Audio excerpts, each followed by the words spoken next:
along the promises to include one improvement each episode, I still haven't figured out introductory music, but we got rid of the annoying beep. Yeah. And the funny thing is, I still feel like I hear it. Like, I'm so conditioned at this point to hear it that I feel like I hear the beep. I feel like beep every, 30 seconds.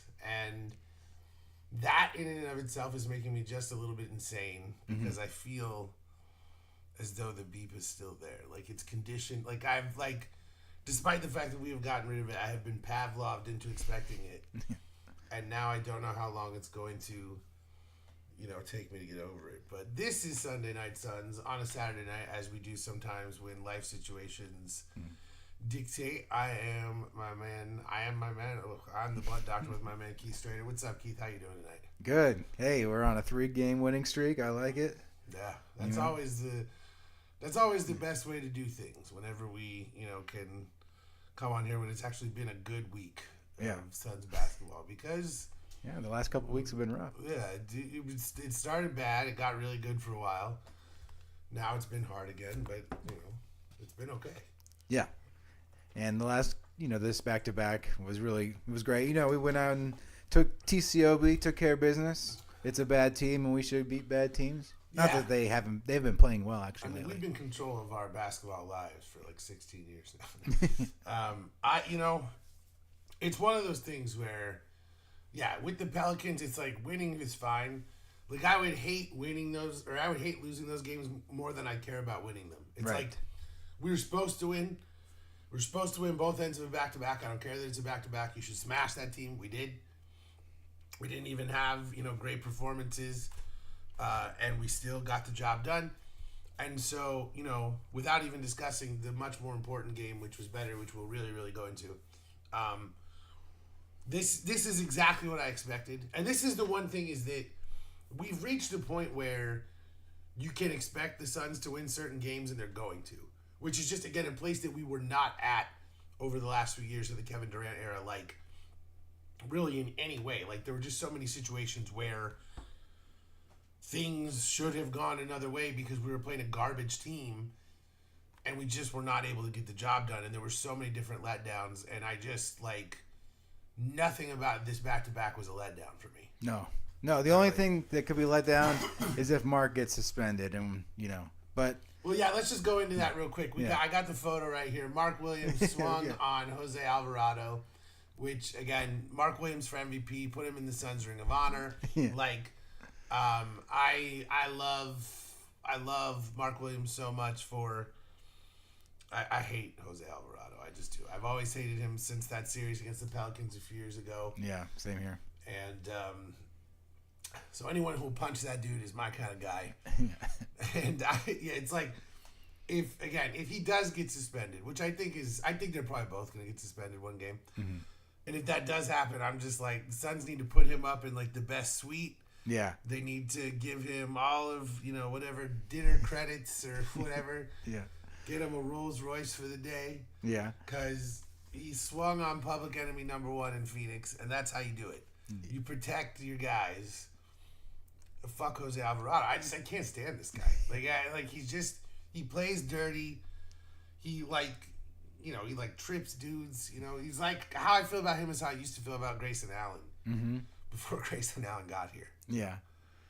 Yeah, he's just always been a thorn in our side, man. He plays so much better against us than any other team in the league, I feel like. Yeah.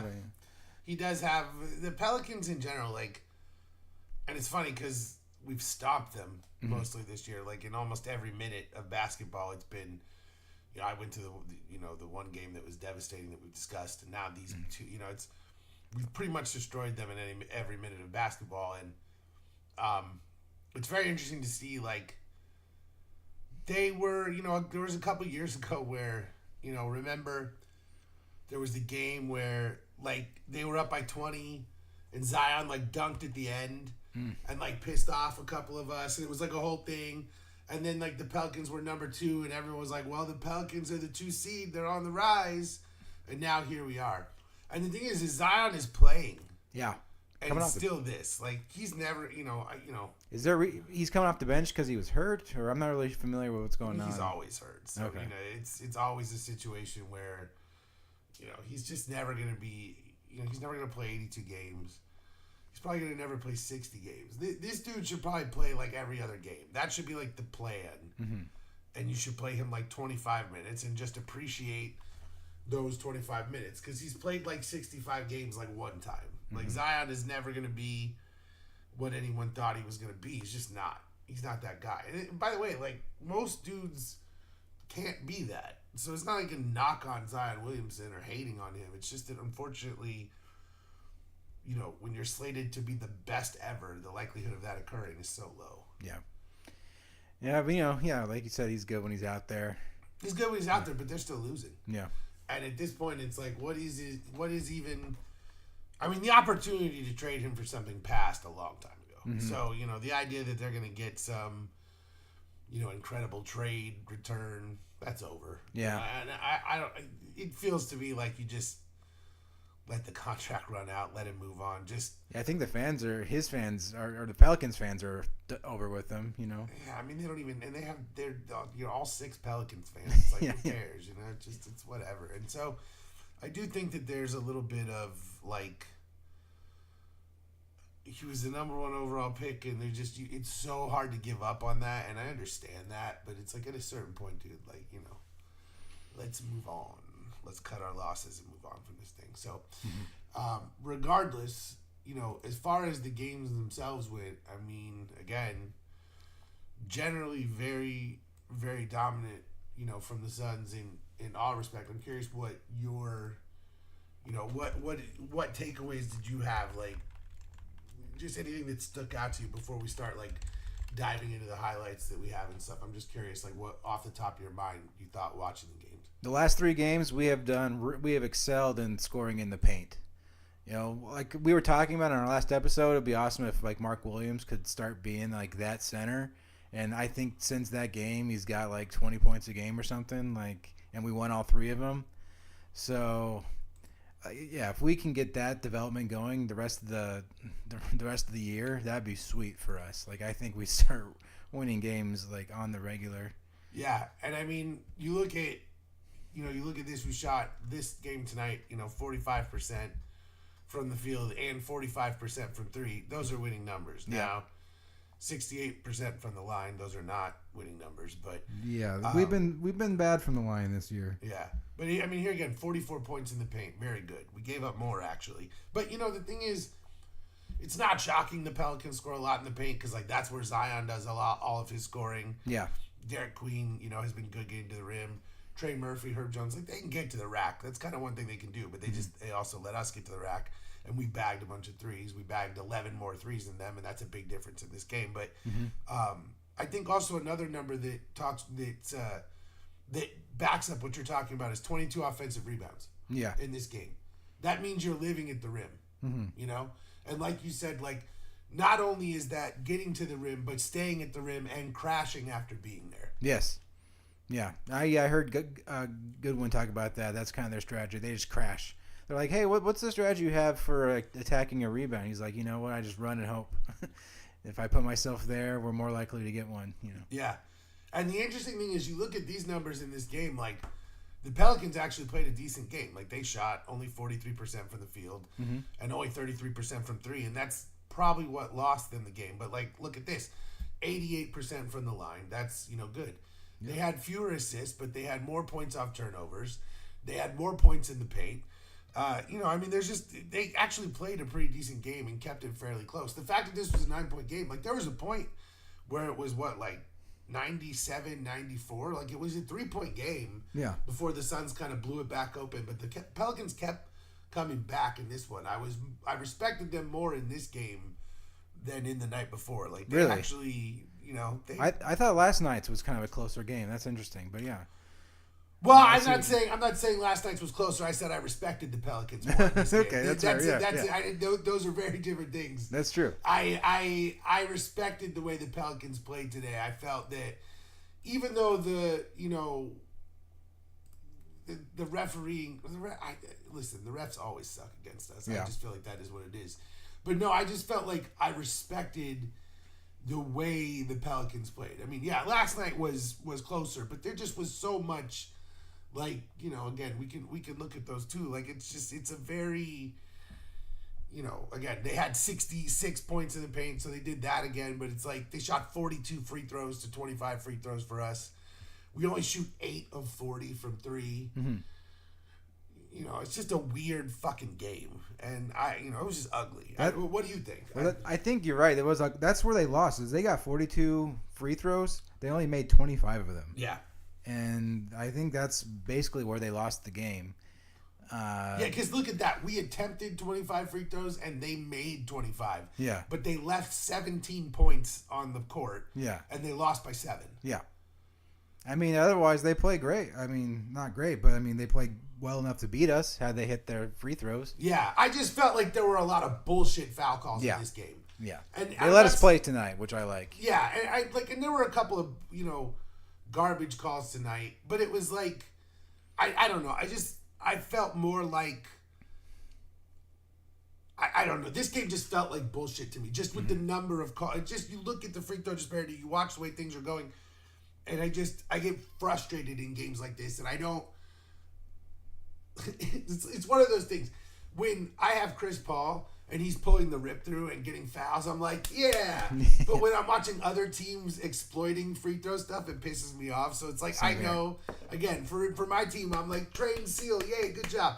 But when other teams do it, it annoys me. It is what it is. And I just felt like that's one of those games where even with all of the missed free throws, I don't think the game is as close as it is if they're not getting those free throws. Because one thing is, when you're getting that many fucking free throws, you know that it makes the Suns have to kind of step off defensively because I can't play with any level of intensity because I'm getting called for touch fouls. Right. And so I feel like it gives them even more space that they haven't really earned. So that game was just, I hated it. And so it was ugly to me. And this game felt more like the Pelicans grounded out, kept playing. Zion was attacking inside.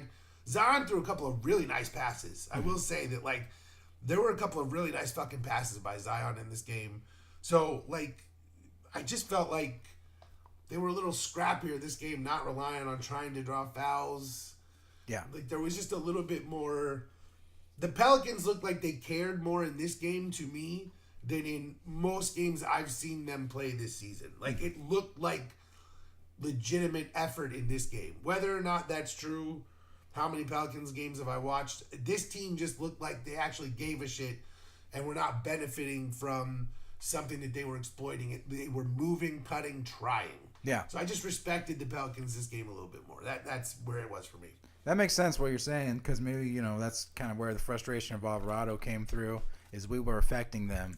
We were getting to them, and we were pissing them off, and sometimes people get upset. And the thing is like you and I were talking about during the game, we broke out the what do they call them, the scrappers in this game or whatever. Yeah, that's what they say. Yeah. We had Jamari Bouye, we had Nigel Hayes-Davis, you've got Isaiah Livers, you've got Nick Richards, who we talked about him being out of the rotation. Yeah, he's back.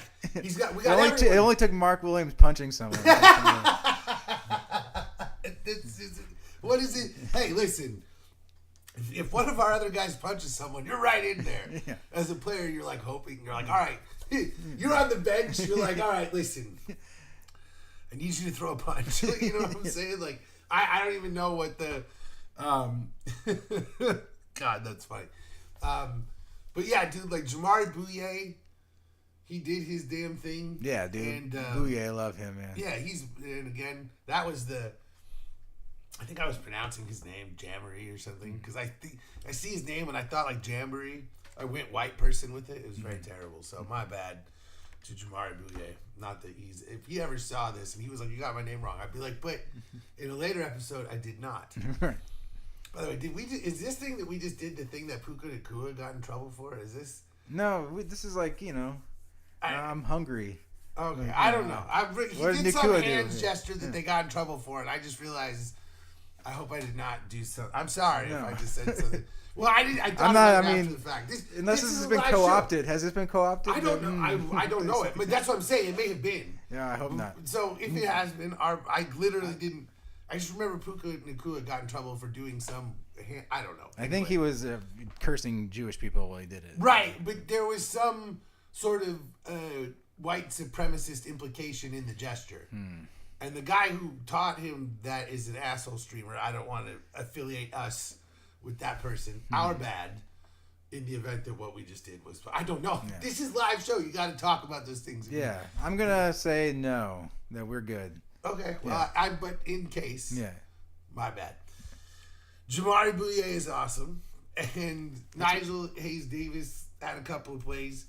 Fleming got up and got a block that was called a foul. That absolutely should have been called a block. Dude, like that was all ball. Yeah. That was unbelievable. Like that was an incredible play. It was so obnoxious when, like. It's very frustrating when you don't have the review and they show like the replay and it's like very clearly a horrible call. Yeah. It's just like, what do you do? He had a lot of poise. He was not like complaining at all. He was not like yelling. You know, he was just like, he took it all in stride. Yeah, and when you have a level head like that, I mean, that's something pretty valuable. Yeah. Because we see some of these dudes like instantly sprint, Yeah. challenge. And I think we had used our challenge. Mm-hmm. I think he punched Alvarado. I saw, but anyway. Did he also punch Alvarado? Yeah. Nice. It was kind of surreptitious. Yeah, it wasn't cut on the live feed. Yeah, Nice. I saw it posted on Twitter. But. I like that. I like Rasheer Fleming. Rasheer Fleming also gets nominated for the Suns Ring of Honor for punching Jose Alvarado. And punching him secretly where it won't get you in trouble or caught by the league, even better. Yeah. Like, beat this guy up in the tunnels after the game. Like, this is, again, like on this podcast, we try not to hate athletes, but Chris Paul and We like Chris Paul. excuse me, Bradley Beal. Bradley Beal. I just took a hit, as you saw. I just took a hit off my vape, and I apologize. It made me very stupid from We love Chris Paul. Yeah. We hate Bradley Beal. We were having a discussion before the show about something Chris Paul had said one time, and in my mind, they're both playing for the Clippers. They were both like, Suns players who went to the Clippers. This vape is very good. It is. It smells good. It's an incredible one. So, hey, we see. This is not our finest episode so far. Really? I'm missing. I'm feeling this right now. Okay, Yeah. I'm good. This is our best show so far. As rules by Conan. Yeah. This is a great show, folks. Woo! Everyone claps right now. We need a live studio audience. Mm-hmm. Like on Tom Green's House Tonight, that show that he did at his actual house for a while. Yeah, I love that show. And they had like 8 or 10 people, like his friends would just come over and sit on bleachers in his basement. Like, it's so sad that that's what he had to do, But. Well, I mean, it's he talks. I remember one time on another talk show that he had one time when he got some night show. I don't know if it was on MTV or something, but he had bankrolled by Mark Cuban. He had Eddie K. Thomas on. Mm-mm. It was the dude from Freddie Got Fingered, Oh, and they were talking about like his brother. Like, well, you get one chance to make a movie, and you make a movie like Freddie Got Fingered.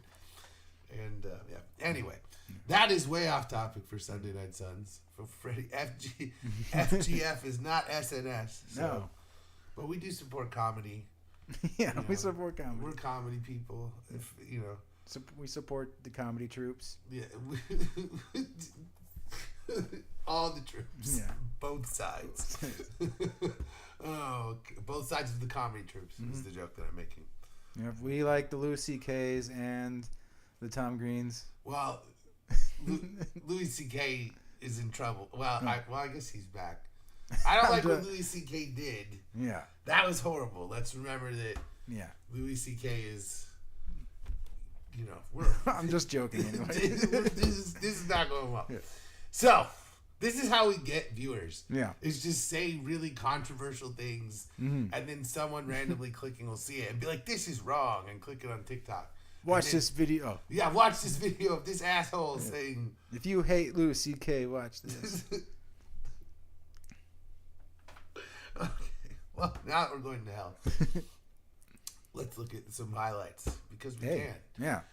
That's really one of the best things here. So... It'll give us a chance to talk about this game, too. Yeah, so first, So, another thing, before we go into this, I am thoroughly enjoying all of J.J. Redick's meltdowns after every Lakers game. Me too. Where he just says the dumbest shit in the world that's gonna piss off his team, and he's like, "These guys are not trying. I hate all of them." Yeah. Like it's like, It's dude, a bold strategy, Cotton. yeah, it's like kind of a lot. Like It's either they whip into gear and, snap back to it, or they're just like, he loses the locker room. So I guess either way, and it kind of feels like it's good for us. Or it's great for us because I think there's a really big possibility that the Lakers fall apart a little bit.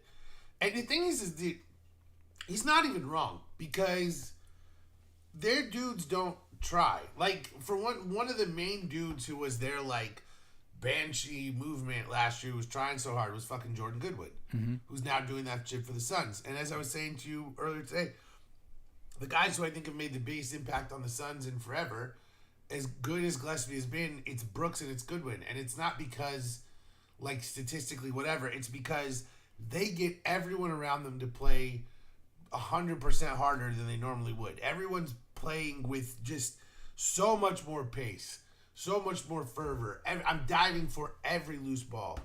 And the Lakers have none of that. And we have all of it. Yeah. And it's really started to, it's fucking with them.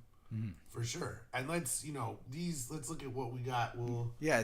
I want to see like what you think. Like, so how, you put these together. I have not seen them. right, and I'm curious about how they developed. Essentially. And we'll eventually add telestrating here, but let's just get a look at what we got here. So we got Oso with the ball on the wing, up to Gillespie back in, and I mean that's just beautiful stuff. Like what you love to see here. The best part about this is that the minute that Oso gets rid of the ball, right? Oso moves the ball up to Gillespie. Then as the Lakers recover, Oso doesn't stand there, right? Gillespie comes back in. Oso relocates to the dunker spot and then gets down there. Because if he just stands there and drifts out to the corner, then they can just kind of crash in on Gillespie. And maybe Gillespie's able to, hit... maybe Oso's able to hit a corner three, but he's got a guy right on him. Literally, in this case, Gillespie crashes hard towards the basket to draw both defenders. Oso relocates behind his man's back and then gets into the dunker spot. You see that 20 loses Oso. Yeah. Just watch 20 here. He loses him. Ayton gets mad too. Right there. He relocates. Easy dunk. And so that's the biggest thing there to me is that you have... Oso see, all right, I've got a double on me. Ayton comes in. I'm not going to be able to get this ball to the hoop. Let me get it out to Gillespie. And then Gillespie, as he drives to the ball, sees Oso relocate to the dunker spot for the easy play because 20's not looking. He's basically waiting to crash back out to the corner on Oso, thinking he's going to shoot the three. And that's one of those things. It's like if you're just watching your defender not watch, you can get easy buckets.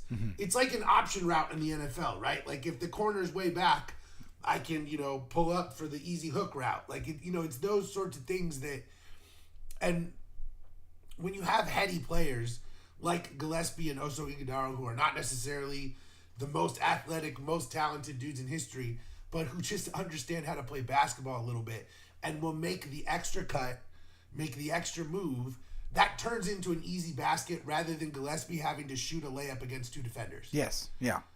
And Oso was ready for the ball. He wasn't looking away, I feel like earlier in the season, that's not a play that we make. Yeah.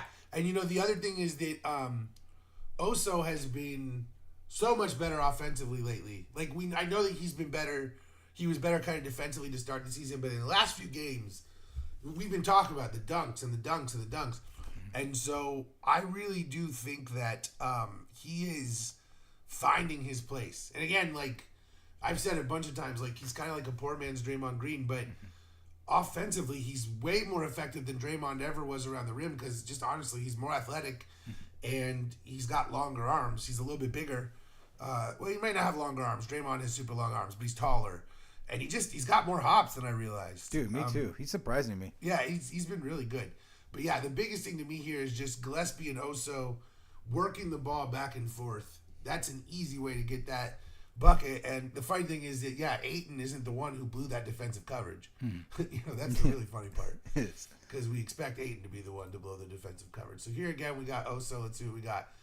And that's beautiful work again. The Oso and Gillespie thing is awesome because they just, they know each other so well. And you can see right here, if you look, like, everybody kind of rotates together, right? Like, the way that the Suns play this, everyone moves on a string together. Yeah, you right. see Yeah. Dunn cut, and then Gillespie cuts right to where Dunn was. So that's the thing, is that LeBron James is in position to stop Colin Gillespie from scoring on this play. Well, sorry, right here. So right now, LeBron James is in position to stop Colin Gillespie from scoring. Because if Oso gives Colin Gillespie the ball right now, there's one person to cover Gillespie shooting the three, and another person to cover Gillespie going to the rim, right? Yeah. Until Ryan Dunn sprints, takes LeBron with him, and now that opens Gillespie for the cut. And Oso Ighodaro is such a heady passer that he's able to slip that ball right through, a nice bounce pass, and that's just easy backdoor cut shit, and he goes right by Reeves on that play. Or was that actually which one of the Lakers interchangeable horrible defenders was that one? Yeah, I don't think Reeves came out till later. No, yeah, you're right. Reeves is on the other side on that play. But the point is, the Suns are making the extra cut. They're making the backdoor pass, and it's just like that play is made by Ryan Dunn clearing out LeBron. Yeah. And that allows Gillespie to cut right where he was, and Oso sees the play. And, I mean, Oso is basically playing point guard on that play. Mm-hmm. And he passes like a fucking point guard. I mean, this is good stuff. Like, this is good stuff. Like, that is a nice pass. And you see Gillespie give the little fake one way. Mm-hmm. That's just good two-man stuff. In a lot of cases, these guys, you have these second-round picks, like, they'll bond in training camp and stuff because, they weren't the first overall pick dude, and sometimes they just really start to develop that chemistry in a way that, like guys who are picked, the guys who are picked in the top 5 kind of have that, like, we're the franchise guys and, we're the bench mob. Everyone kind of has their identity, and I think that these two, I mean, man, they've got fucking chemistry on the court, whatever it is. If they have it off the court, I don't know, but they do. Like, we have one of the best chemistries of the bench, I feel like, in the league. I agree with that completely, and it shows in stuff like this because of the way that they play. God, I love watching Booker. You just watch this guy score all day. It's just so. And this is the Chris Paul stuff right here, because you get the defender on your back hip and you just stop and you make them play defense from behind. That's Reeves. Mm-hmm. And he's got him on his ass, and you just clear, a little bit of space. Yeah. And Booker is just so, his mid-range is so clear. And he said in that, in the one interview again, the cortisol shot fucked him up. And in these last 2 games, he looks much better. It didn't look so good today against the Pelicans, but you watch this and the way he completely slows down the entire play. And look, there's 4 Lakers defenders right there. Williams clears out a little bit here. Yeah. Williams does a good job of making sure that DeAndre Ayton can't rotate over to get in Booker's face. That's very true. But Ayton's right there. Mm-hmm. Now, Ayton should know that Booker's going to go back to the mid-range, and he should be charging to close out on that shot. But what does he do? He stops and waits for Booker to do something that he's never going to do. There are 4 Lakers. There's a 5th Laker. They're all 5 Lakers are surrounding Devin Booker right now. And he's wide open. And he just steps back, and DeAndre Ayton stops. Does he charge? No, he stands there. He fucking stands there. You can see it right there. Yeah. He turns and watches Devin Booker shoot. Why is his hand not up? Why is he not charging to block the shot? He's trying to get a rebound. There's no rebound. That's money. That play's over. Mm-hmm. Royce O'Neal's had to play point guard a little bit this season. Oh, and that's why. I mean, listen, we have had to do the point guard by committee thing quite a bit, and I'm not generally a fan of that as an idea, but man, it's kind of working. Yeah, it is. It is. And we have Gillespie too, which is really helpful. That's the other thing, is that Gillespie developing into an NBA caliber starting point guard is, it's unreal. Yeah. And it's certainly, it blows my fucking mind. And it also solved the point book thing from him needing to be the point guard, at all times. Yeah. And I think that one of the biggest problems that we have had is identifying players on Booker's timeline who are good enough to play with him. And finding Gillespie along the same time that you trade for Dylan Brooks, like, this shit is a godsend to, I mean, it looked like everything was going to fall apart. Yeah, instead the planets have aligned. Yeah, and we're 18-13 and things are working. Yeah, and we still don't have one of our best players. Well, yeah. And Allen's sitting out too. Yeah, Grayson Allen's been hurt. Yeah. Who knows what we're going to get from Jalen Green. It's much more exciting, I think, than we anticipated. Yeah, I agree completely. Love the Mark Williams dunk. Yeah. Just pulling your way to the rim, go right through DeAndre Ayton. You love stuff like that because it's literally just, we want to see the Booker Williams pick and roll become a thing. Yes. We really want to see that become like a major part of what the Suns do. And in this case, this is hilarious to me. Just Booker just driving through everyone and just get the foul. Just DeAndre Ayton doing what he does, drawing fouls. Just steal the ball. The amount of times that we have just taken the ball away from people is, oh God. This was a Mark Williams game. Is kind of what I wanted to paint. And it was true because this one is just, I love this because this kind of shows what we're about. Right here. Go ahead. Sorry. No, it's just like we get steals, and we get points on turnovers. Yep. And this one, like, they literally O'Neal just takes the ball. Everyone sprints down his court. Everyone's running. You got a 5-on-4 because you hustled. Mm-hmm. Like, this is literally creating an advantage because you ran harder than the other team. Now everyone's looking. The cross court pass to Gillespie again. Royce playing point guard, and then right here, here's the thing: because Royce O'Neal throws this ball to Gillespie in the corner, that makes Reeves sprint to cover Gillespie. And what does that do? Because everyone ran harder. It just leaves the easy second pass for the fucking dunk or the lay-in. Like, it's just, you turn it from, and it's not that I don't want people shooting as many corner threes as they can, but when you can turn a contested corner three into a lay-in and a foul, like, just, these are the things that we've needed to see the Suns do that they haven't done in years. Like, it's been rough, It has been. It really has been. And that game was just, it was chef's kiss. It was perfect in every way. It was an ass beating. Yeah. And I think you touched on it. Like, we had more effort. We ran down the court, and they kind of, sauntered or whatever. So, and then when that happens against us, we capitalized this year. When I watch us play, I am in some ways reminded of the way that the Thunder play. And I don't mean that we necessarily play with the same level of talent as them, but I mean, like, they try to swipe every single ball. They try to get in every passing lane. They try to deflect everything, block as many shots as they can, offensive rebounding. Like, they play with a tenacity that I think that, we have tried to emulate. Even though they're a younger team, they won the championship. And so I don't, it's a copycat league. And you see what the team does. And I just really think that Dylan Brooks and Jordan Goodwin, again, when you're playing with those dudes, you just can't slack off. It's not going to cut it. It's not going to work for anybody, No. And I do really think that there's something to that. You know what I mean? Absolutely. I think you're 100% correct. They bring life to our team. Yeah. People look at them and they want us, they say, yeah, I want to play like that. That's what I got in the league to do, Yeah. And Goodwin, he was good his first time with us, but this run, he's been sensational.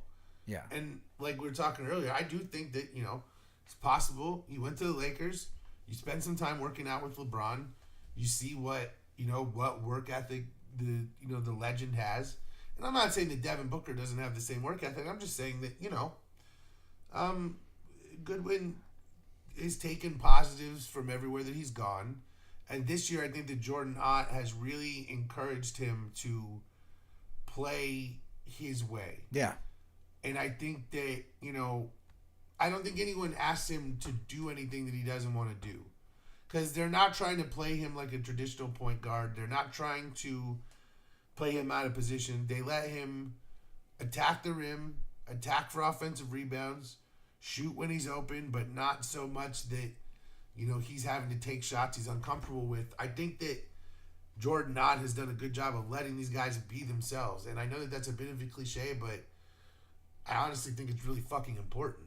Yeah, I agree.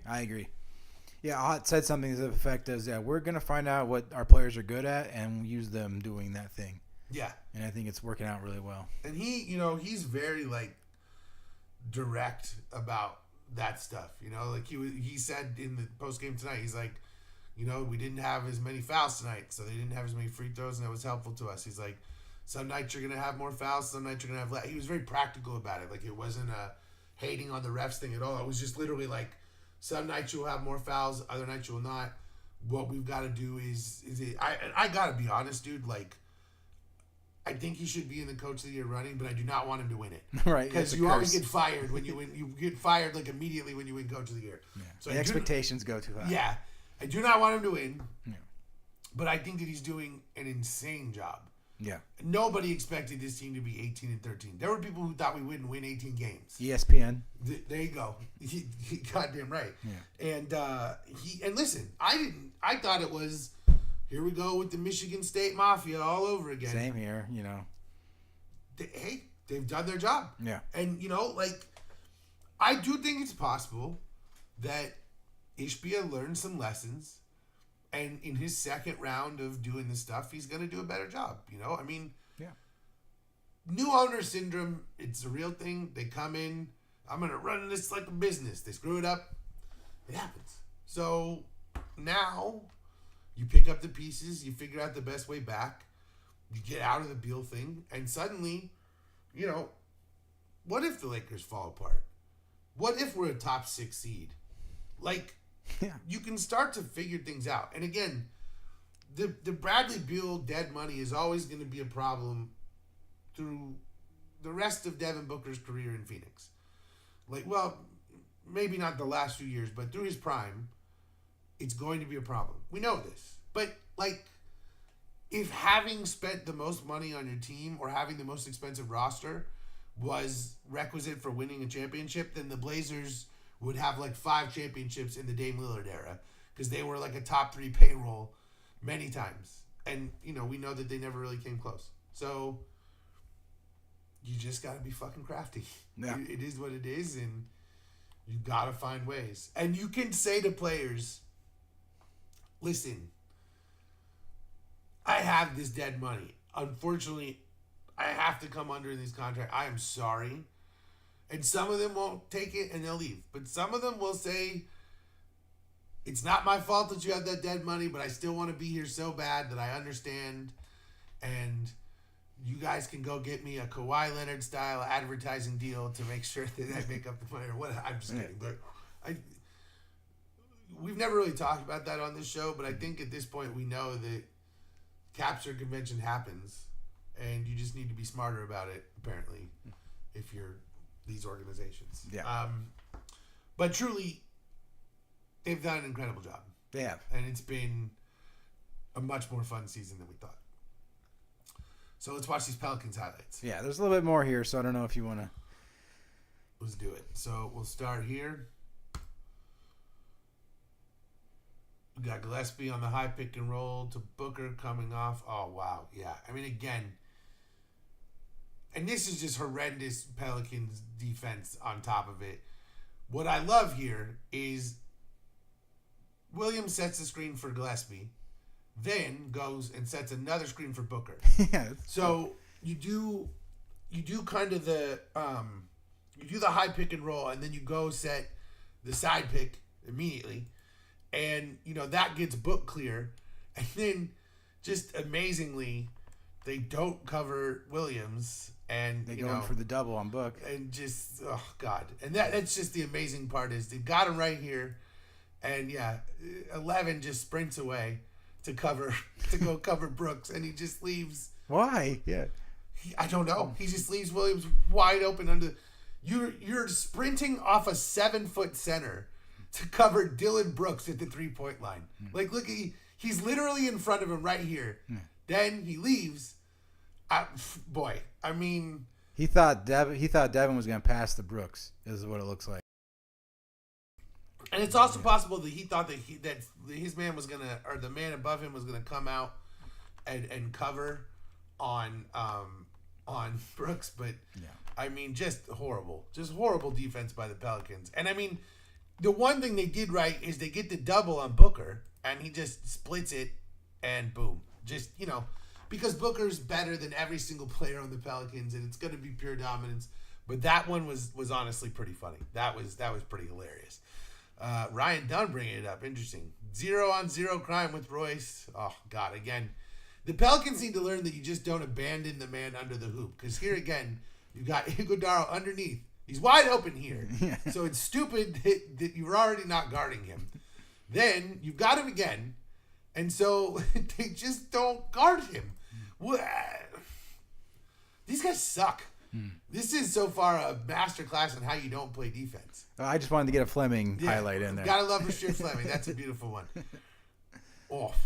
Oh, that I remember. Yeah, that one was the highlight. Suns Twitter was all about that one. This is the fucking JaVale McGee off the glass. And I mean, a nice pass by Goodwin again to split the double team. Mm-hmm. But here again, 4 Pelicans defenders surrounding Williams. Not one of them anywhere actually fucking near him. Then one gets close, so he throws it off the glass to himself, Harlem Globetrotter style, and they can't even believe it. Oh my God, that's hilarious. I mean, what do?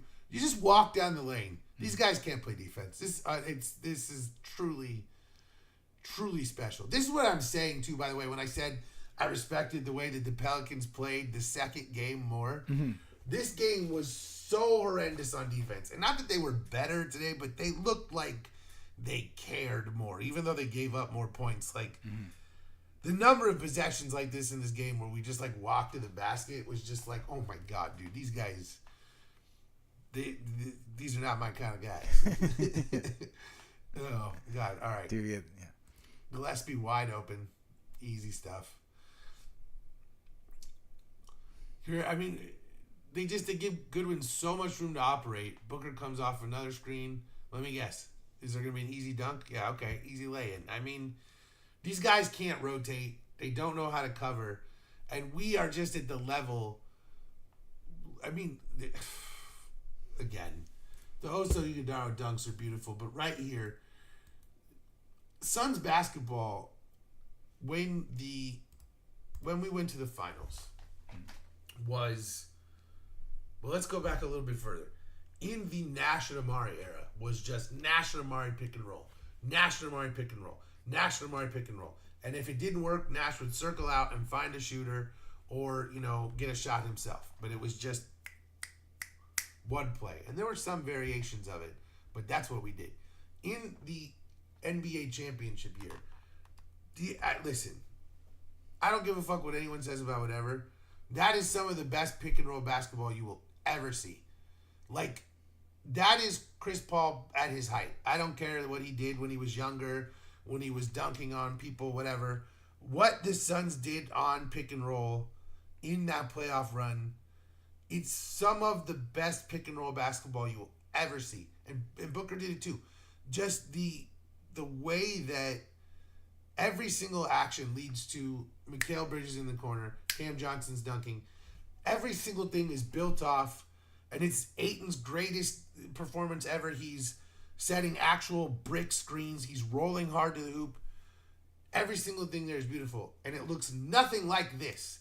Because that's not what we're doing anymore. We are cutting and screening, and we are running motion. And it's not quite the Princeton offense. Maybe it is. It's so different. These days, offenses are so muddled. There's so many different concepts. But and I'm not the greatest playbook expert in the world, but the point is, the way you watch this Suns team play, everyone's moving, everyone's playing on a string together.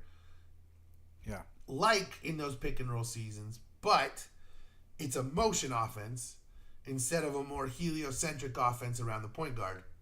And because we don't have a point guard. Because we don't. Yeah. I mean, Booker can play point guard, but Yeah. he's better when he's free to just be himself and do both. Yeah. And it's just working so fucking well. And this play is just one of the best examples of it, because right here, again, everyone's full speed down the court. Mm-hmm. And again, Goodwin's bringing the ball up. And again, this is not a let's set a screen and let Goodwin go to work. No. We see Goodwin. All right, everyone's setting. You can see all 5 players coming in. Now we're going to rotate together, right? Goodwin gives the ball to Oso, and Goodwin and then Gillespie immediately switch places. Now we do the DHO between Oso Ighodaro and Gillespie. This allows Gillespie to get the ball while he's already moving at full speed and attack, which draws the defender, which allows Oso to smash Ighodaro in the face, allows him to smash Alvarado in the face. Important. And that leaves him wide open for yet another dunk because they don't know how to rotate.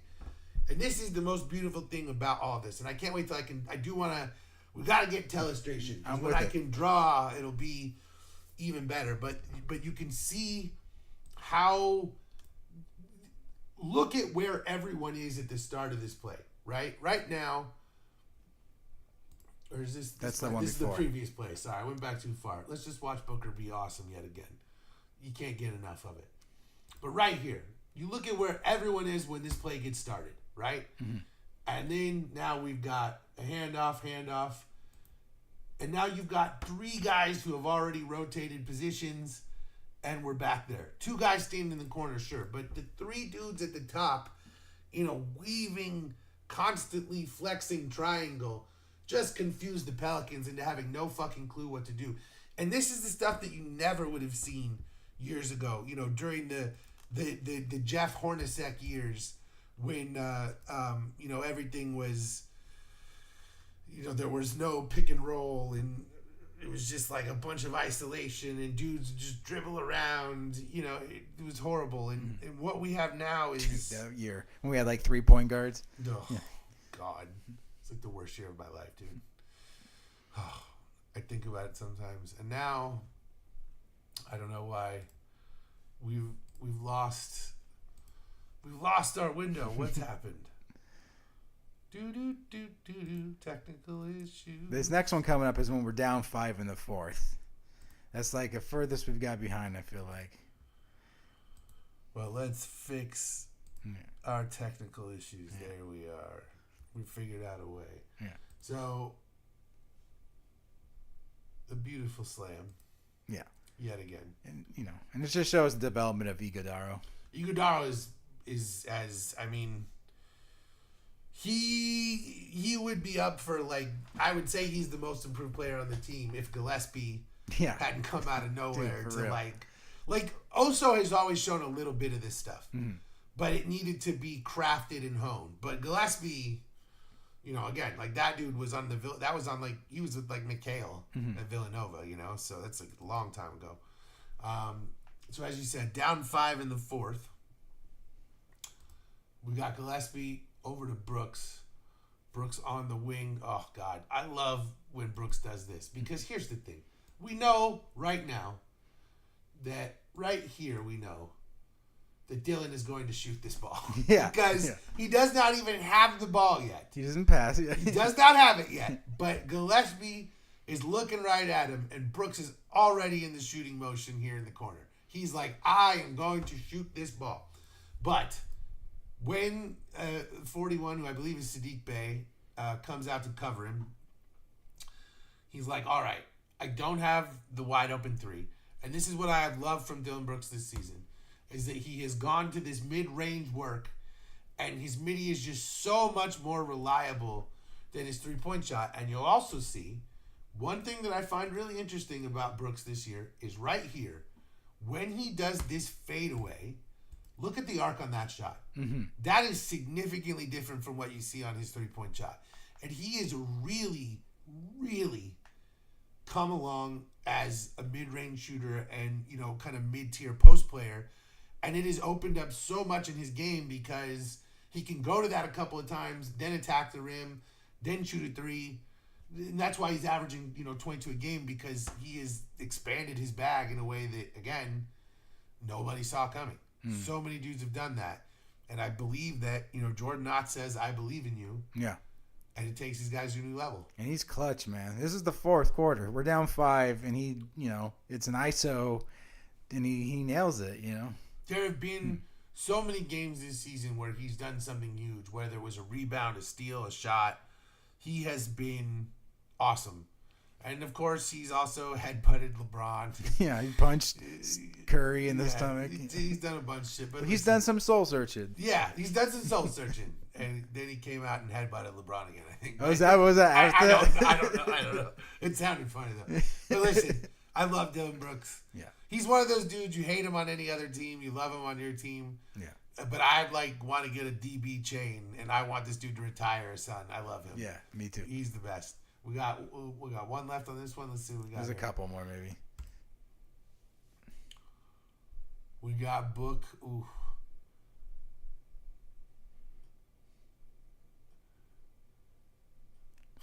So funny to go to all that. It's so funny. Like, this stuff is funny, old school stuff. This is the LeBron shit right here. 6 different ways to move this ball back and forth, move everyone around to just get this one dude isolated because he just wants to go score on him.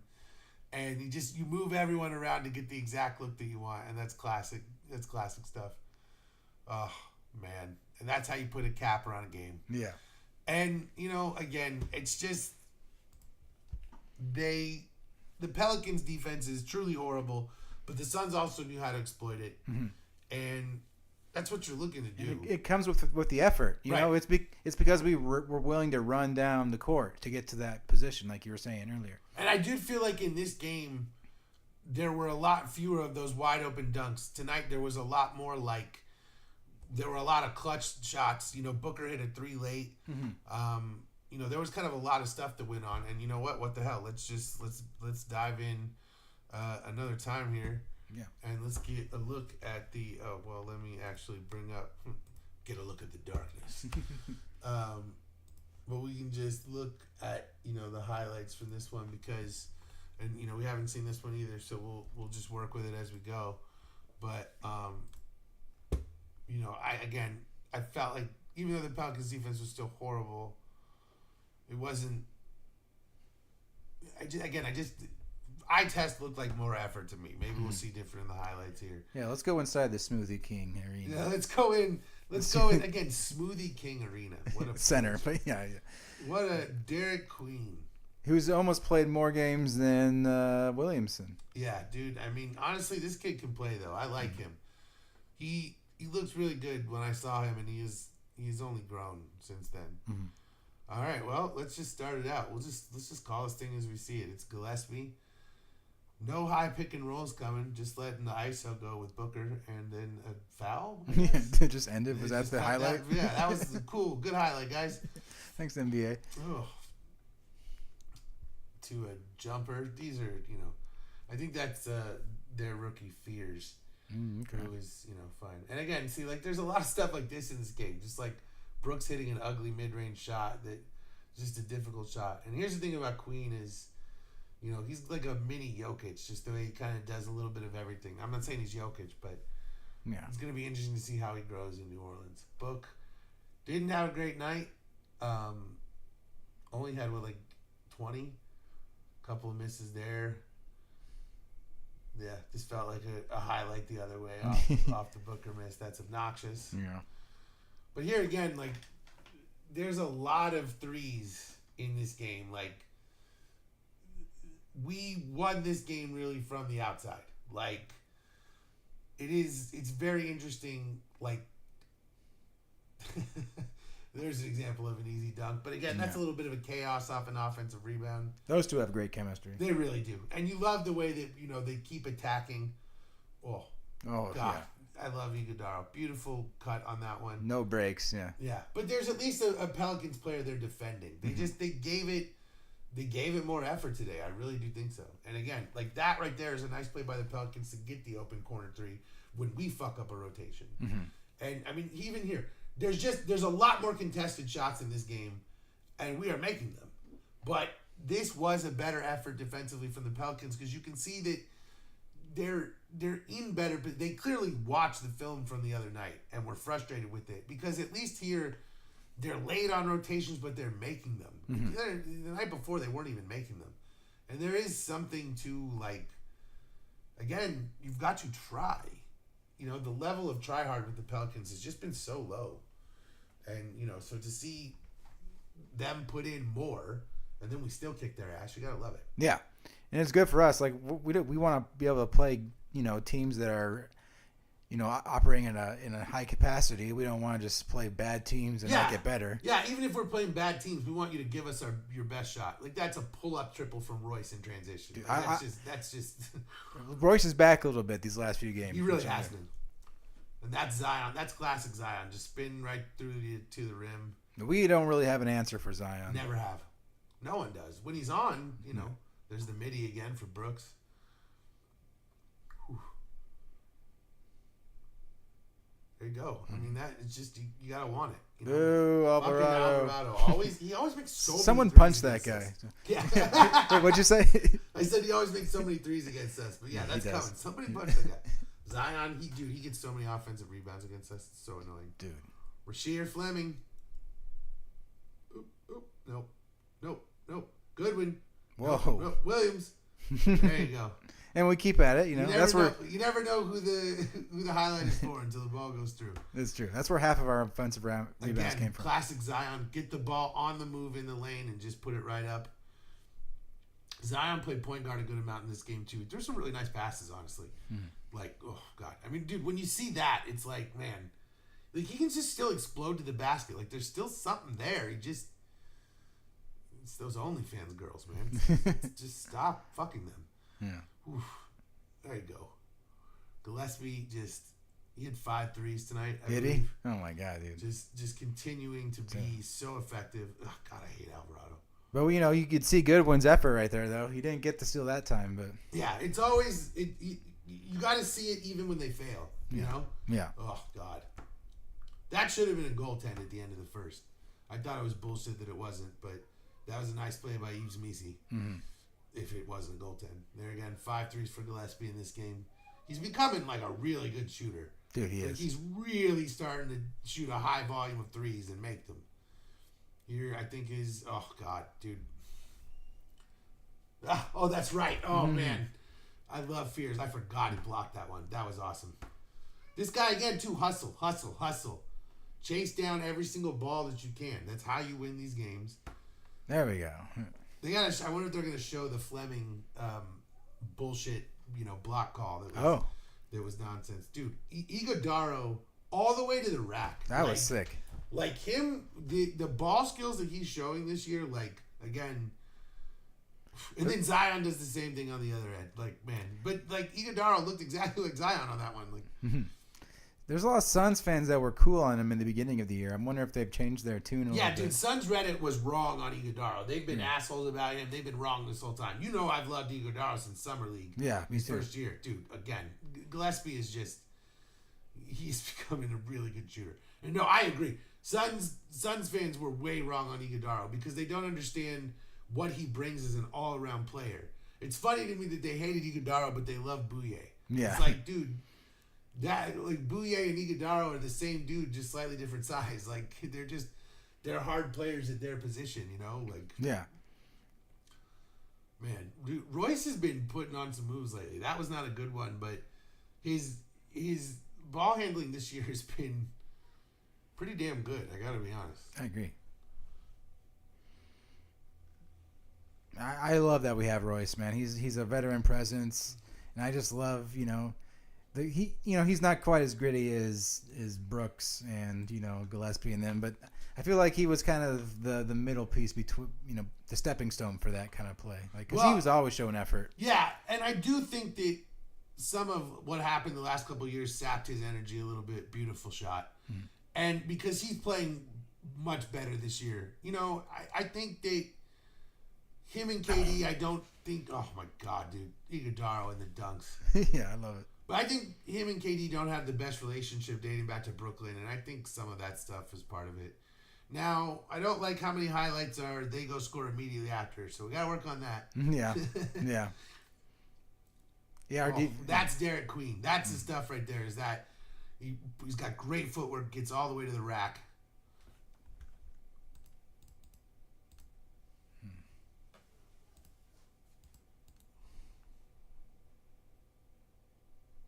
They ended our stream. Oh. I'm not sure what happened. Is it because we were airing this? I don't know. Or maybe because my son was talking in the background. Oh, your stream has been temporarily blocked because we did. Oh, shit.